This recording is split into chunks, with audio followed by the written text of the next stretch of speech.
9:10 here, Big 550 KTRS. Fast and Furious here. Fun show. We've had a lot going on. Governor Scott Walker was with us, wants to be your next new president. That interview was already up and out. If you missed any of it, you can certainly check it out on Facebook and Twitter and KTRS.com. Kat Neville was along. Kristen Kasky with Fox Theatricals. She was telling us all about, she brought in the, did you see the Tony she had with her? Oh, yeah, it was great. Pretty neat. She was telling us all about the new Fox theater that's coming up, the Fox season coming up, as well as all that story about winning the Tony Award for the musical Fun Home. And then, of course, a little bit later on, we're going to check in with Sports Illustrated. It has an interesting article about L.A. football fans not wanting a football team in L.A. But right now, Daniel Charles Brown is with us. Daniel Charles Brown, you're an artist, first of all. Yes, sir. You're also an architectural salvagist, if you will. Sure. Right? Which means what?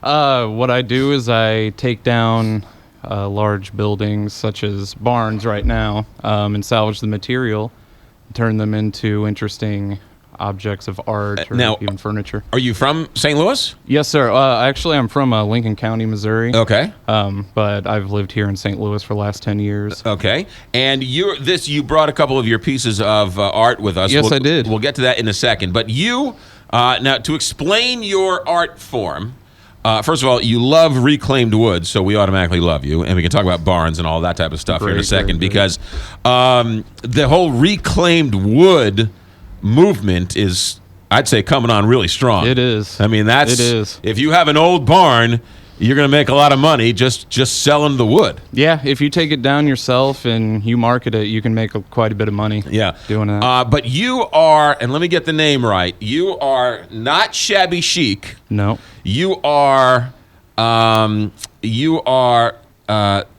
VQ Deco? Vic Deco. Vic Deco. Yes, sir. What is Vic Deco? Vic Deco, the word Vic is actually a mixture of the words vintage and antique. Okay. Giving it the word Vic, and then Deco obviously being a shortened version of the word decor or decoration. Right. And what it is it highlights patinaed items such as my artwork. Barnwood comes in really great with it because you see a lot of nail holes. Sure. The metal, the rusty metal, those sort of things. So what I do is I highlight, or I actually showcase the patina on something rather than taking it off and trying to make it look new. You have a 30,000 square foot warehouse on Market Street. Yes, my partners do. Tell us about that. We are custom stone interior, and what we do is we do everything from kitchen to bathroom, and we're starting to get into the furniture business. So you'll take old stone and put old stone on walls and bathrooms and sinks. Sure. And yeah, we have quite a bit of remnants, or we even do entire kitchens where we'll do the countertops and everything. And a lot with the remnants, what we're doing is we're actually turning them into tabletops or even putting them on tops of dressers.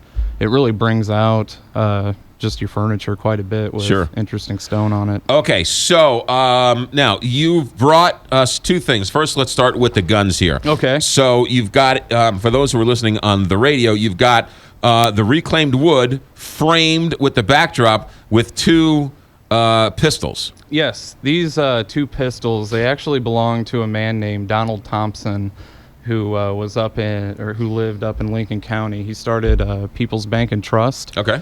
And his grandson gave me those two pistols and asked me to do something interesting with them. So this is actually the first time anyone's seen this art piece.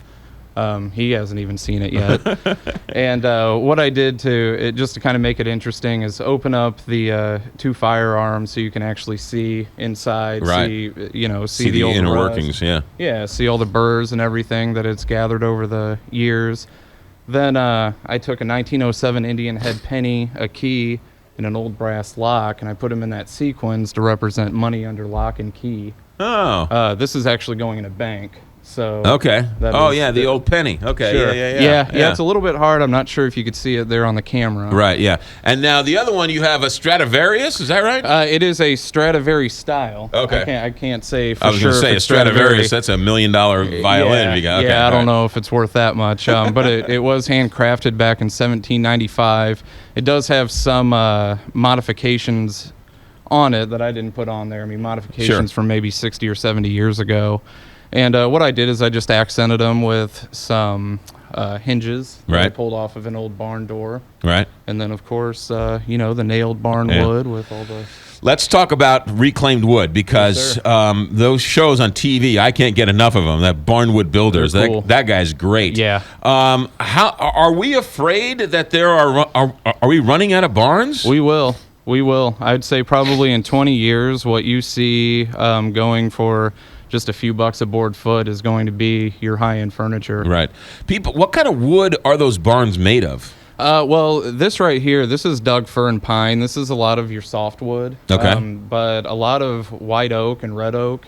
You'll see a lot of birch. What else do we have around here? Sometimes walnut, but usually you see a lot of oak. But they took trees that were around the property and just built the barn with them. Yeah, they milled the trees down and they built the entire barn. And the cool thing about it is when you go in to salvage them, some of these guys took their own artistic liberties with how they were going to build this. So you see something different on the interiors every time. Yeah. You drive to the lake and you must pass all these sorts of barns, and they're sort of leaning, right? I mean, so they're clearly no one's using them. They're unsafe. Yeah, probably not. You have to do something with them. Do people, and you and your company, you take them down? Mm-hmm. Yeah. So you're out there with a crane and ropes and muscle and... Yeah, actually, we don't even go as far as a crane. It's a lot of manpower. I have my main crewman. His name's David, and he and the crew, they go out there and they do most of the work. I'll go out there with them and help them out as far as overseeing, but they do a lot of the muscle power. Now, do you then turn around and then sell that wood?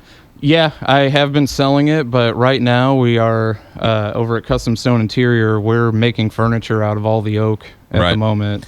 So you don't have any to sell? Not necessarily right now. But you don't have any to give, like your favorite local talk show host? I could definitely do that. Oh, now we're talking. Now we know why you're here. I have some I can give. Okay, good. All right. Douglas fir, that's what Christmas trees are. Those are great for outdoor, right? I mean, they'll last forever outdoor. Yeah, if you were going to do, let's say, any kind of decor or anything, and you wanted to put it outside, Douglas fir, pine are probably your best wood types that you want. Just because they're a soft wood, they absorb water better and they don't rot quite as badly as long as they're displayed, or as long as it's put up in a lot of place. people are using these reclaimed wood, as you say, as tabletops and dining room tables, but also accent walls. Mm-hmm.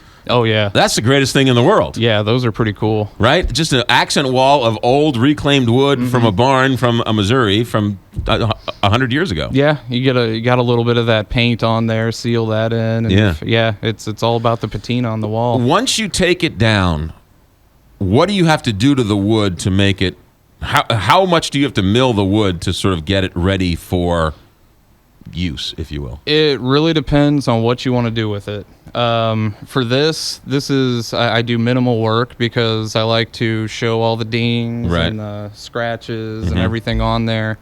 But if I were to build, let's say, an actual harvest table, there's a lot. I might as well be cutting down the tree myself and milling that wood myself and then starting building. all over again. Yeah, that's, you got to break it down quite a bit. A lot of people don't realize that one of the beautiful things is not only the patina and the marks and the nails and everything else, but the wide plank. Right? You're finding wood that you can't find anymore in terms of the size. Talk about that for a moment. Well, probably the widest plank I've seen was an oak board around maybe 21 inches or something. 21 inches wide. 21 inches wide. And then probably maybe about 12 feet tall. I mean, we're talking about crazy boards. The guys that cut down the tree, that was probably part of the center of the tree, I would guess. Right. And they just didn't care about consistency. But that's what's so cool about it is when you go in there, it's just everything's different. 21 inches. People don't realize that's unheard of today. No. If you get a 7-inch wide board, consider yourself lucky. Definitely. Yeah. Probably 12 might be your biggest that you're really going to find at your lumber mills, and then they do cut them a little bit wider. But as far as just pretty neat stuff. Okay, what do people need to know? Do you have anything going on? What do you want to tell people? Yeah, well, right now I'm obviously I just finished up doing a lot of artwork for the last 2 years. That was my research and development. Okay. But since I've teamed up with Custom Stone Interior, these guys, my partner Andy Orman, he has about 25 years experience in woodworking. So right now we're making furniture. Right. We're doing a lot of custom work and that sort of thing. Furniture, you mean chairs and tables and end tables and desks? Entire kitchen renovations, yeah, executive desks. We actually have one right now on the showroom floor made out of reclaimed barnwood. I've been thinking about having some type of wood as a countertop for my island. Sure. Good idea, bad idea?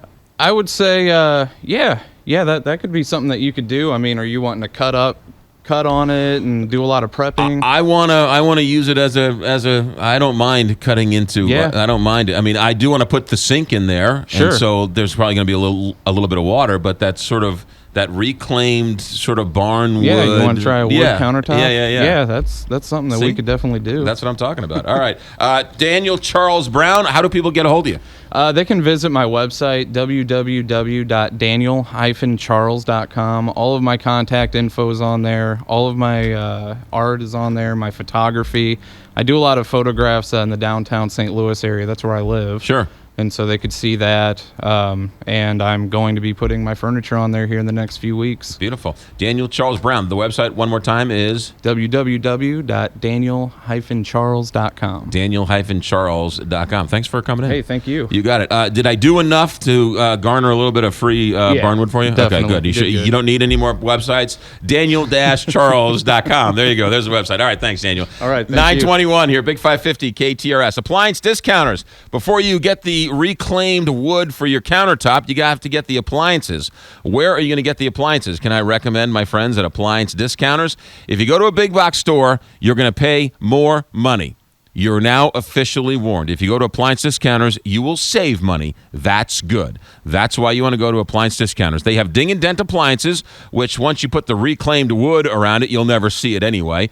They also have the appliances that have never been touched by human hands, and it'll take you 2 hours to rip off all that blue tape and that styrofoam. Appliance Discounters has everything in between, high-end luxury. They even have appliances that are good for the garage. Appliance Discounters. They have locations all around the St. Louis metropolitan area. To find the one nearest you, ApplianceDiscounters.com. But remember, if you want to spend more on your next appliance, go to a big box store. If you want to spend less, Appliance Discounters or ApplianceDiscounters.com.